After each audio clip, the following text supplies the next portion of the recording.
So now, switching gears now, going back to talking about our philosophers. Our next philosopher that we're going to be talking about here is Empedocles. Now this is year 494 to 434 BC.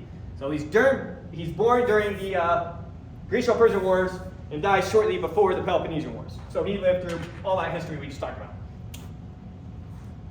Now, trying to do a recap. Sorry how blurry this is. It's just a picture. But I wanted to give you a timeline of each of these guys' lives to give you a sense of how they overlap. So I'll read the name for you. But here, this is 650. Here's 600. This is 550. In case you can't read these.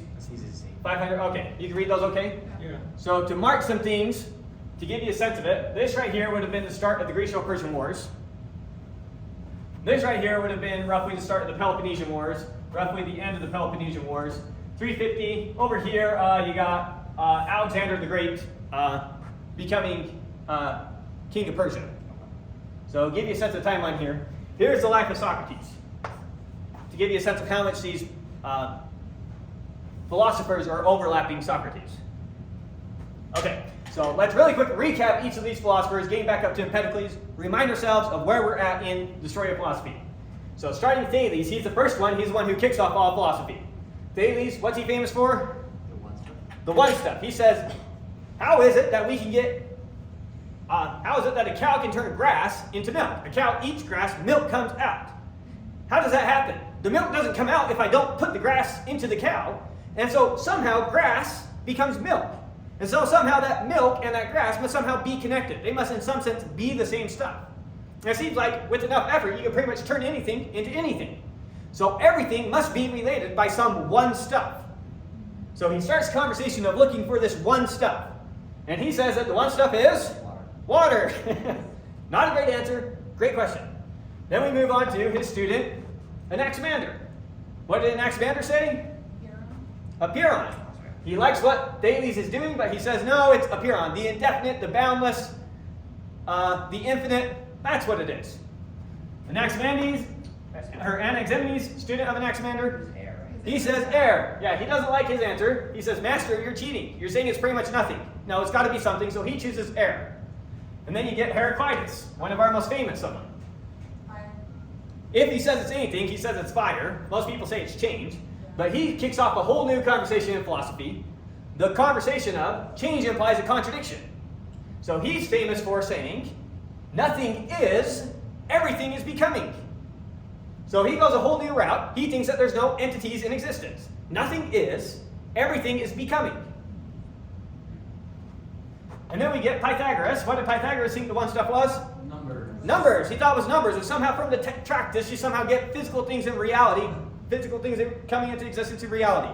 So he thought it was numbers. Xenophanes, he's the weird religious one. He kind of said all is one and one is God and God is all. And so if he says the one stuff is anything, maybe it's God. But then there's other parts where it seems like he says earth and water. And then we get Parmenides. So our two big shots so far, yeah, Heraclitus, and then the next important one is Parmenides. What does Parmenides say the one stuff is? It's the same thing. Being. Everything is one. What do you mean one stuff making up everything? Everything is just one solid plenum of being. Right. We don't need to talk about the stuff it's made out of. It is just one stuff. It's one thing. Everything is just one thing. And so, Parmenides and Heraclitus now here are in an argument. Parmenides, his famous line is, what is, what is not, and what is not can neither be nor be thought about. That's summarizing his philosophy. Now, both Heraclitus and Parmenides, they agree that change implies a contradiction. Parmenides is the one who's following the logic. He says, look, think about it logically. So there's no change in the universe. Heraclitus says, no, there's change in the universe, so logic, it's out. Entities, they're out. There's nothing but a universe of changing. Nothing is, everything is becoming. Right. So they both agree change implies a contradiction. Parmenides says, we're going to take the logic, forget change. Heraclitus says, we're going to take change, forget logic. That's the problem that they're in. Now Zeno, he was just a student of Parmenides, and he just gave arguments supporting Parmenides, coming up with his famous paradoxes about how motion and change is impossible. And then Melissus, he's also a student of Parmenides. He's pretty much in the same vein. He wasn't very interesting except for a great example of bad logic in philosophical arguments. So now we come to Empedocles. So Empedocles is the next one on our list. And there's two people Empedocles is looking to in formulating his philosophy. He's looking to Heraclius and he's looking for Parmenides. From here on out, we have to reconcile these two. We've got to somehow come up with a universe where we can have our logic and our change. So that's what he's out to do. And so Empedocles is the first one in a new school of thought that we call the pluralists. So they're going to come up with a new solution, the pluralists. And in short, they're going to say there isn't one stuff, there's several stuffs. That's why they're called pluralists. And we'll get into their logic a little bit more here in just a sec. So we got Empedocles of Acragas, which is over in Sicily. Acragas, right here. Over in Sicily, which is part of the Italian school. What's really dominant in Italy at the time? So remember in Elia, that's where Parmenides is, that's where Zeno is, that's where Melissus is. So Parmenides is really dominant over here. But the other school that's dominant over here are the Pythagoreans. And so we're going to see that the Pythagoreans and Parmenides both have their influence on Empedocles. No surprise there. So Empedocles. He's born an aristocrat, but seemed to support the poor and democracy. Democracy is now spreading. He's in support of this new form of government. So, in his time there, Acragas, the city he's a part of, transformed from a tyranny to then an oligarchy to then a democracy. A change that Empedocles was very much in support of. But, oligarchy means. Sorry, what? What's an oligarchy again? I forget. Oh, oligarchy, that's rule by the wealthy. So one simple way you could set up an oligarchy is say, you can't vote if you don't have a net worth of at least $1 million. Yeah. Something like that. So, rule by one, rule by the wealthy, rule by everyone. Anyways, so he seems to have been in support of going through this transformation, but made some political enemies because even when the democracy comes to power, he's ousted from a city. So he was banished from a city and then goes about traveling Greece. Now, he was a Pythagorean, and he was also a student of Parmenides. He was a contemporary with Zeno. So they were both students of Parmenides at the same time. Aristotle calls him the father of rhetoric. Now notice Aristotle called Zeno the father of dialectic. Dialectic was where you were actually making a reasoned argument, stating your logic clearly, coming to a conclusion. What is rhetoric? Rhetoric isn't about clearly stating your argument. Rhetoric is about convincing the other person you're right. This is about persuading them to believe you, not necessarily with an argument. If I was trying to persuade you to believe me, I would say, well, only a stupid person would think that, right? That's not an argument. That's just me trying to get you to sway against your own position, right? That would be a rhetorical device, not a dialectic device. So he calls Empedocles the father of rhetoric. And he doesn't have a very high opinion of Empedocles, I should warn you right now. Empedocles is going to be another one of these guys who writes with big long poems, like Parmenides did. So you have Parmenides' poem, and then you have good old-fashioned Zeno just telling you his paradoxes. And now we're going to get to Empedocles' poem, but don't worry, it's going to be the last poem we have to deal with like that.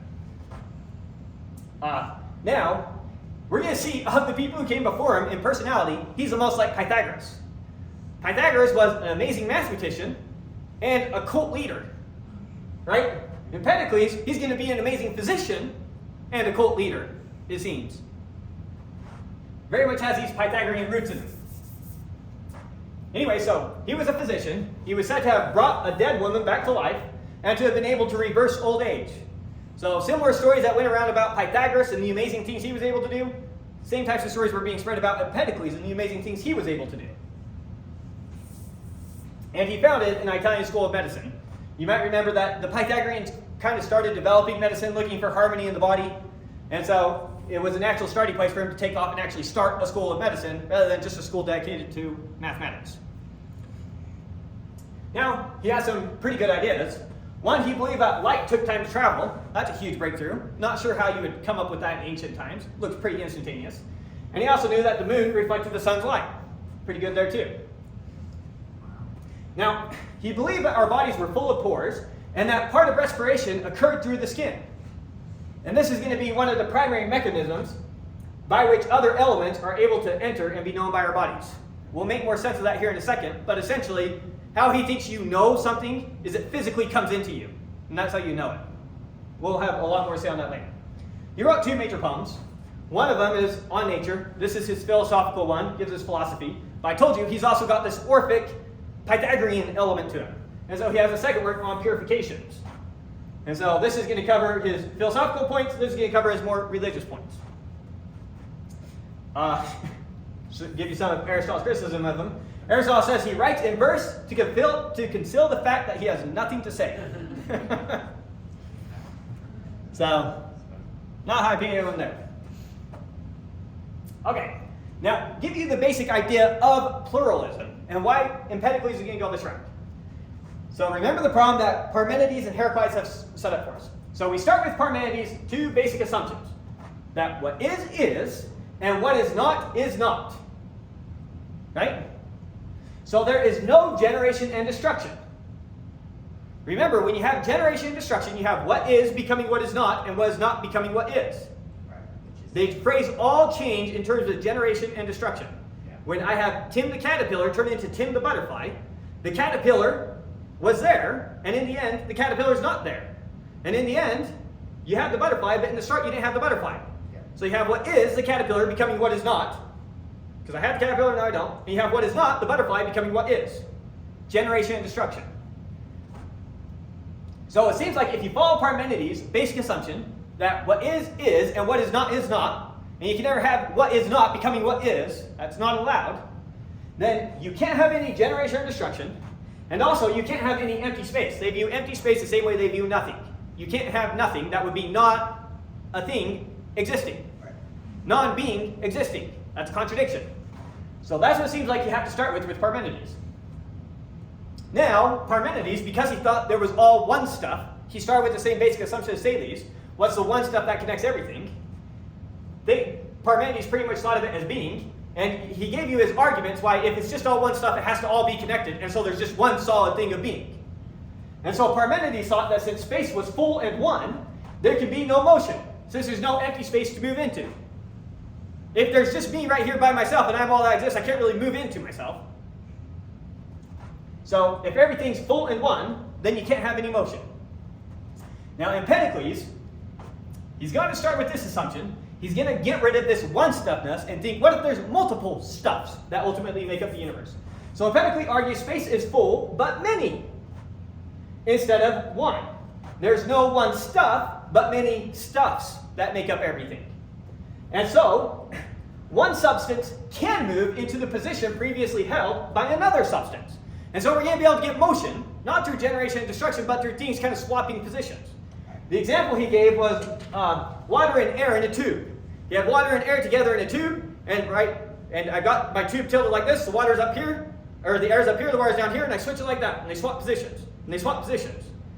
The tube's completely full of water and air, and yet they're able to move and move around even though it's completely full. Or you can think about doing a similar experiment with water and oil. Completely full of water and oil, as you move around, the water and oil just switch positions.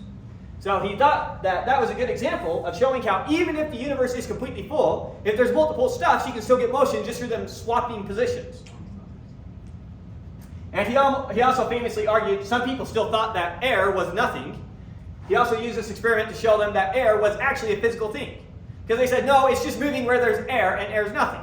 So the way he proved air was a physical thing is probably something you've done lots of times if you ever did dishes. You took a cup and you stuck it in the sink down, and you turned the cup over and the bubble came out.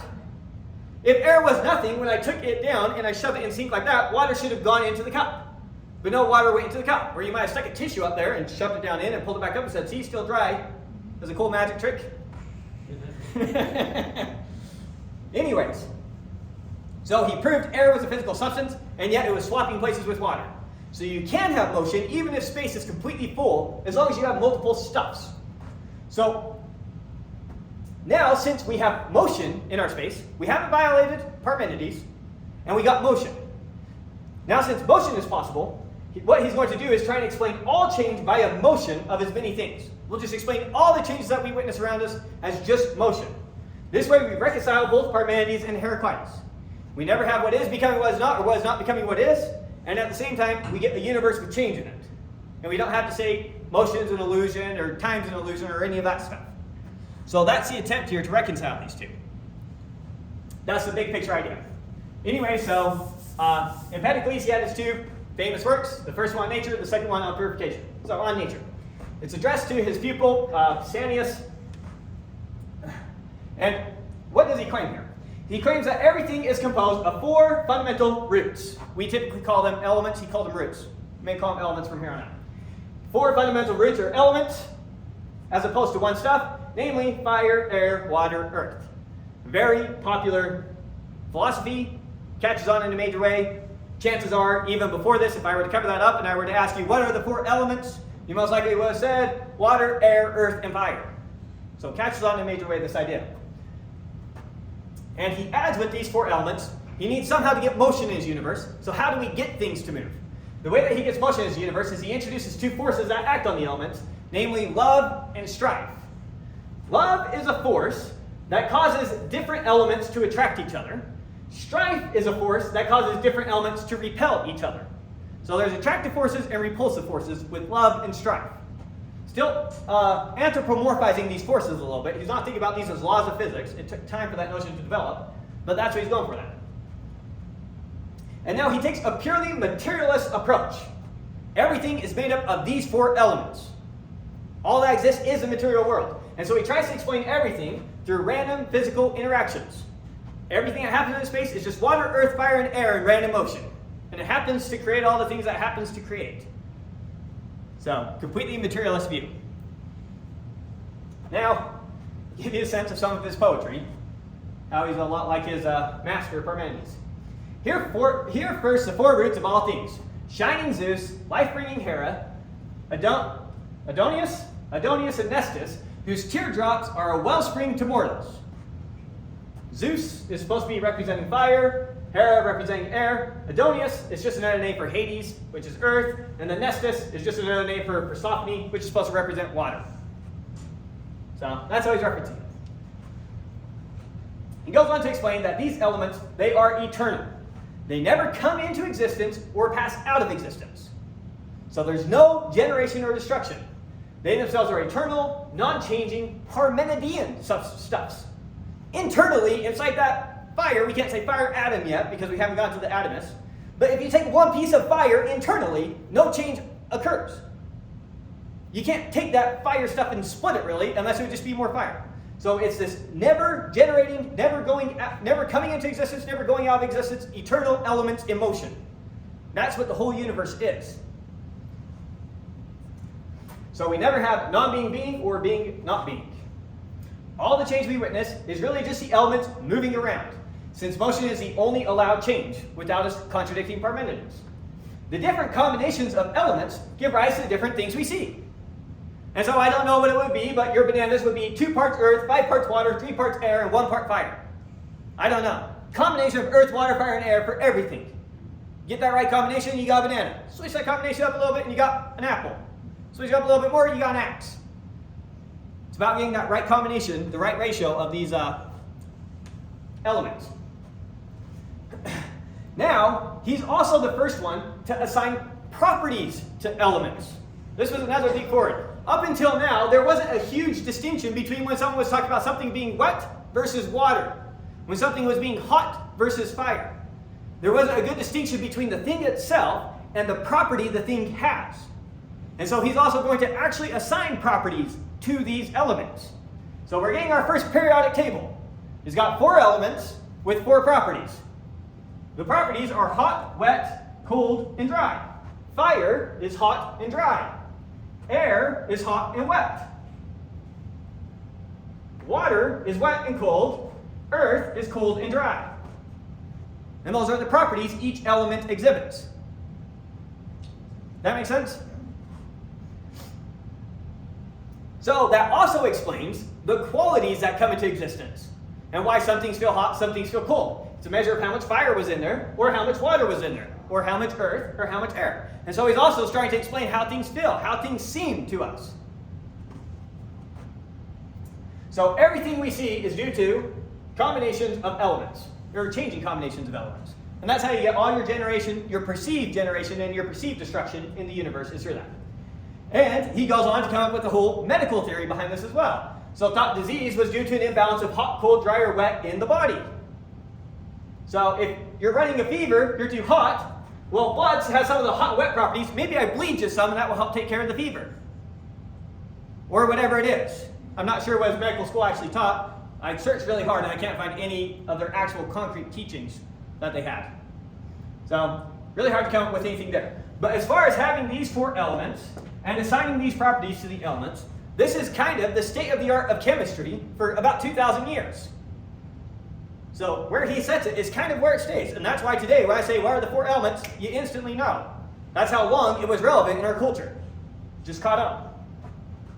And so he went on to explain somehow how your yellow bile and your phlegm and your black bile and your blood are all connected as part of this. And he related it to the 4 seasons. Not sure how he picked the seasons. You probably want summer to be fire, so that kind of forces spring to either go up here and down there. Spring seems more like air, because why not? I don't know. And then your different parts of life. Spring is definitely childhood, which forces summer to be manhood, which forces autumn to be old age, which forces winter to be decrepitude. When you're now a unified system. dying down. Right. Explaining everything with these 4 elements. Remember, everything is these 4 elements, and combination is these 4 elements. So he's going to have a complete system of explaining everything with these elements. Does he have a concept of time? Yes. So there is time, and there is motion. Is time a element? Is time composed of these elements? Now, I wouldn't guess that he thought that. No reason to think so. He's not going to have time tie into this. He's going to have forces acting, and he's going to pretty much think about the backdrop of their space and time, and then everything's happening in space and time. When he talks about love and strife, is he actually thinking of like the emotional attraction you might have someone as like a physical property as magnets might have to each other? So he's using this to talk about actual magnets. Remember, he's using poetic language. So he's going to use poetic names for things. Second, remember for the Greeks, anything that moves must somehow have human-like principles in them. Remember, they thought gods were in everything. Moving principles were in everything. Everything had souls. They had moving principles. And they must act the same way that you act. And what causes you to act? Well, if you love something, you tend to move towards it. If you have a problem with something, you tend to move away from it. Who knows, if not on a much simpler level, these elements are having similar processes. So there's love and there's strife. Because he thought all the love that you experience had to do with the random motion of fire, water, earth, and air. Same with all the strife you experience. So it's all just these 4 elements, completely materialist. Okay, so love and strife, digging into these a little bit more. So love and strife give motion to the elements, where love is an attractive force and strife is a repulsive force. Love seems to be within the elements themselves, and is responsible for bringing them together, or for what looks like generation. And strife is responsible for separation, or what looks like destruction, thereby creating the appearance of change. It's possible that he viewed love and strife themselves as corporeal. It's also possible he viewed them as actual physical things. Hard to tell from his poem. It's corporeal. No body to it. Can't touch it. No, corporeal is body. Thank you. Corporeal is physical. Incorporeal is can't touch it. Thank you. So, we're not sure, did he view this like how we view modern forces, or did he view it as you could go poke love? Okay. So there's no change, there's only motion. The only change is motion. And all the change that you see around you, that looks like generation and destruction to you, if you could see it on its fine level, you would actually see it's just the movement of these elements. So everything, all change is explained in terms of motion of these elements. And love and strife are the forces that get them to move. So motion can create change, love and strife move the elements, and then all the change is just the movement of the elements. Now, love and strife also seem to wax and wane in turn, but never completely overcoming the other, due to some contract that they have with each other. This is where it's that view of like necessity all the way back from old Greek poetry. It's view of necessity keeping everything in line. So they can't completely overtake one or the other. So most people say there's 7 components to Empedocles' view of nature. There's fire, air, earth, and water. Those are the physical things that you go and touch. There's love and strife, which keep them in motion. And then there's the contract, which makes sure that the motion never ends because the whole universe turns to love and there's no strife, or the whole universe turns to strife and there's no love. And so we're going to see his cyclic universe. And so he's going to have the universe, love becomes stronger and stronger in the universe, And then strife becomes stronger and stronger in the universe. And then love, and then strife, and he has this view of a cyclic universe going through a bunch of phases. So all the elements start in a state of union of Parmenidean and sphere. They're all joined together. All the water, earth, air, and fire completely perfectly distributed all together in one loving ball of union. That's the start of the universe. The elements then, strife starts growing. And so the elements then start separating off from the sphere. First, fire and air, creating day and night. And then we have earth leaving, water at its center. Water is then squeezed out of the earth. You can see how we might get that view from like wells or something. Or And so, or a map, there's water, lots of water, and it looks like islands, stuff like that. I see what you're saying. Yeah. So however you came to the view, but so you got infinite air and fire out there in outer space, all the stars, that's fire, and space is not empty. He doesn't view it as outer space, it's air all the way up. The same atmosphere we have here, it goes all the way up, all through space. So you have all your air and fire out there, and a bunch of your earth and water down here. Fire and air are held off the earth due to some spinning of the cosmos. And the analogy is like water is held in a bucket. Take a bucket and you go like that, and the water stays on the outside of the bucket. That makes sense. Kind of a bad analogy because it's the heavy stuff that goes the furthest out, not the light stuff. So if that were the case, all the earth and water should shoot out, and the air and the fire should be at the center. But nonetheless, that's the analogy. And so you get the universe going through these 4 cycles over and over again. The rise of love and the wane of strife, and then vice versa. So get a picture of each one of these stages. So stage 1, starting stage, the role of love. You have strife on the outside, whatever that means. Love is the one that's strong. And so all the elements, the brown represents earth, white represents air, blue represents water, red represents fire. They're all perfectly distributed, everyone loving everyone equally attracted to everyone, right there in one big sphere. That's the start of the universe.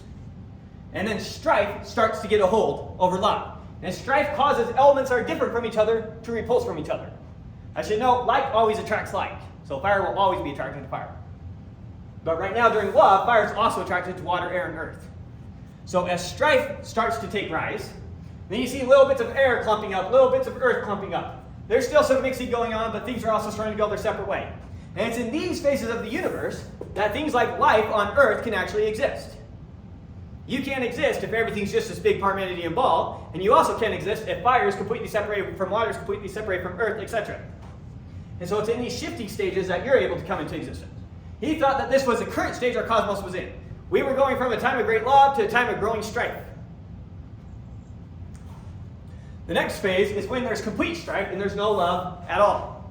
And so you have the elements completely separated off from each other. All the air together, all the fire together, all the water together, all the earth together. And then love gets its turn, and they start becoming more loving. And once again, that's when you can get interesting things happening in the universe. So you got the complete love, or complete chaos, or the things in between. It's the things in between where interesting stuff can happen. Did he have any kind of time frame for how long it took? I don't know. That's a good question. I don't know. Now, he also had an interesting theory of evolution that comes from this. Because you are just the random gluing together of fire, water, earth, and air.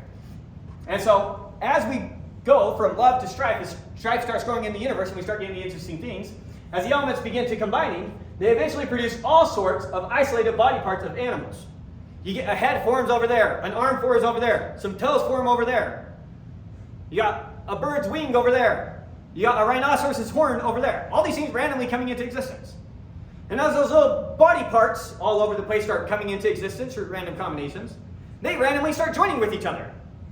And so you might see a 10-armed spider running down one way, and some other thing another way. And you might get the head of a bull on the body of a man, and we might call him Minotaur. And you start getting all these random things joining together, creating all these strange creatures. Now, some of these creatures are going to be more adept at surviving than other creatures. And so it's only the good combinations that are able to actually have children and reproduce, and the rest of them die off. So all this random stuff comes in the beginning. Why don't we see them anymore? They weren't good combinations. They weren't ones that could last and actually have children and continue on. So that's why they all died out and we don't see them today. But it's completely random that humans happened to come into existence. Could have just as easily been some other random thing. Okay. His theory on knowledge. This one's go ahead. Would the contract stop his little cycle going through all the phases? Like, doesn't the contract mean it won't do that? the contract, as love gets too dominant, the contract is what forces strife to then go on the rise. And as strife gets too dominant, the contract is what forces love to go back on the rise. And so the contract is keeping the cycle going. The cycle is the contract. It's like the mover of movers. Kind of, yeah. The mover of movers. That's a good way of putting it. Okay, so his theory on knowledge. How does he think this works? You all the time are constantly eroding. More and more fire is coming into you, but at the same time, fire is constantly eroding out of you. Now, some of that fire eroding out of you comes into me. Through all my holes, all the pores of my skin, everything. And I get some of that fire out of you, comes into me. And it's the fire in me that knows the fire that came out of you. And that is how I'm able to understand you. That's how I'm able to see you, hear you, smell you, etc. It's literally bits of you coming off of you, constantly eroding, and coming into me. And so I look at you and I can remember you in my mind. Why can I remember you in my mind? Because I still got those pieces of you in me. And it's those pieces of you in me that are creating that image in my mind. Remember, your thought is also a material in his philosophy. It's fire, water, earth, and air. So those images you have are actual pieces of those objects that you collected from them. Now, that's how you go and learn about things, is you go and you collect some of their erosion. And that's how you learn about things. And focusing is a process by which you're kind of shutting. He thought that all the thoughts happening in like your bloodstream and your heart. And so somehow concentration is like shutting down the holes on you. And so you can hang on to those things and not let it out of you. And so if you want to really remember something and keep it in you longer, you got to concentrate. What about like imagination? What about creating an image that you've never seen before? You're doing it out of bits that are already in you. You might think of a unicorn, but you're really just taking the bits of that horn that are in you and the bits of that horse that are in you. And you're putting them together. And so you're putting these things together in your mind, which is still completely random. Right? Yeah. Here's what happens. You think you had a thought of, oh, I came up with a unicorn. No, here's what happened. You had that eroding horse in your mind, atoms, elements moving around, and you had that eroding horn in your mind, and those came together. And so now you got unicorn in your mind. You didn't think of anything. It was just randomly things coming together, and that was there in your mind. Those atoms. Can't call them atoms, elements. Yeah. That's what thought is. It's all very physical. So it wasn't really that there was free choice. There's no free choice. Everything is random chance of just these moving around elements. It's a completely materialist thing. Now, I don't know if he thought determinism, but it's a logical implication of his theory. Yeah. So, by perceiving things, we are able to learn about them, and by focusing, we are able to retain this knowledge. If we allow ourselves to become distracted, these elements again leave us, and we lose our knowledge. So you gotta stay focused. Our ability to think somehow resides in our blood, and thought somehow occurs in the heart. That's so interesting. Probably somehow tied with some of his medical views. He would definitely have associated life with or blood with consciousness. Yeah. So they must be somehow closely related. And then on purification. This one was addressed to the citizens of Acragas, the ones that kicked him out. We have far less fragments of this poem than we do from the On Nature one. He ultimately, to give you a sense of his weirdness, he ultimately claims to be an immortal. We're going to see how he claims. This is going to get into his more religious elements. And he's going to go so far as to call himself a god. And so there's a story. He has a famous death. And the death is, he leapt into the volcano Etna. Now, there's two different versions of the story. One version of the story is he thought he was a god, so he leapt in there, thinking that he was immortal. And the other version of the story says he wanted people to think he was immortal, so he leapt into Etna to hide any evidence of his body, so that they think he would have just ascended. Unfortunately, in that story, one of his sandals came off as he leapt in. And a poet wrote a little line about him. Great Empedocles, that ardent soul, leapt into Etna and was roasted whole. Comes from one of those stories. All right, so I'll give you a sense of this on purification one, the weirder side of Empedocles. Friends that inhabit the great town looking down on the yellow rock of Acragas. I go about among you an immortal god, no mortal now, honored among all as is meet, crowned with fillets and flowery garlands. Straightway, whenever I enter with these in my train, the people following him around, both men and women, into the flourishing town, is reverence done me. They go after me in countless throngs, asking of me what is the way to gain, some desiring oracles, while some beg to hear from me the word of healing. It's not the last way he thinks about himself, but don't worry, he's a pretty humble guy. But why do I harp on these things? As if it were any great matter that I should surpass mortal, perishable men. Yeah, so I won't tell you too much about how great I am, because compared to you, it would be like me explaining myself to ants. Maybe let them know I exist. So, give you a sense for his word of mouth. Now, inside purification, he goes further with his love and his strife. He associates the good with love and evil with strife. Since we are in a stage where strife is increasing in the universe, evil is increasing in the universe. And the world must have previously been in some golden age where things were more good, where there was more love.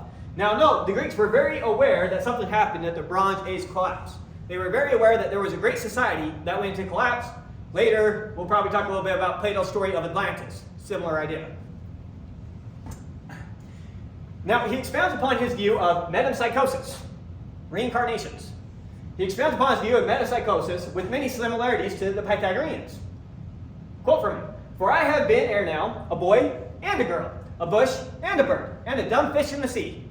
He's been through many lives already. And he, like Pythagoras, is pretending that he remembers these past lives. Pretending? Maybe he did. I don't know. Maybe he did. Now, he thought of humans as divine spirits condemned to wander this earth for past crimes. So we had some pre-existence, and you committed a crime in that pre-existence. Your punishment, you're sent to this earth, and you have to undergo 10,000 reincarnations. Some of those as a man, some of them as a fish, some of them as a plant. All living things are on an equal plane in his philosophy, and so you have a very strict diet. Otherwise, it's a sort of cannibalism, eating souls that are going through these reincarnations. However, we can also undergo apotheosis. There we go. Apotheosis, achieve a divine state, and break the cycle of reincarnations. And this is when you reach your immortal state. Can you do that as a fish? I don't know. I don't know if fish can do this, but that's what he seems to think he had done, and that is some of the evidence for the cute Etna story, leaping into the volcano. Some people say that's just a fabrication, never really happened. I'm surprised to find out that so much of this aligns with the Eastern cultures, Asia. And I'm curious if he inspired some of that culture or if it just co-evolved, happened to be similar. It's amazing how in a bunch of different cultures you get very similar narratives coming up over and over again. Yeah. Like I know personally people who believe that reincarnation is the case, and yet here is somebody. Oh yeah, tons of major religions who thought that was the case. And Now, he's following from the Pythagoreans. Remember how much Pythagoras had traveled. So Pythagoras had been both deep into Egypt, but he'd also been as far east as at least Babylon. So, who knows?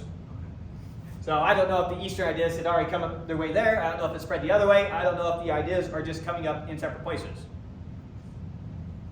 Anyways, on God now. So he's going to be a bit like Xenophanes here, where he talks about gods, and then he talks about God with capital G.